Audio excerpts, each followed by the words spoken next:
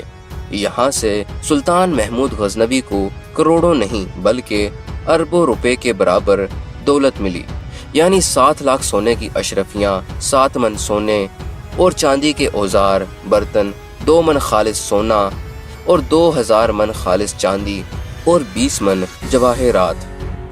سلطان محمود غزنوی نے غزنی جا کر شہر سے باہر ایک مکان بنایا، اس میں سونے اور چاندی کے تخت بچھائے۔ وہاں اس دولت کی عوامی نمائش لگائی جو 3 دن تک جاری رہی۔ تمام رایا، کیا شہری اور کیا دیہاتی، اس نمائش کو دیکھنے کے لیے جوک در جوک آتے رہے۔ اب دریائے سندھ سے لے کر نگر کوٹ تک کا علاقہ غزنی سلطنت کا حصہ بن گیا تھا۔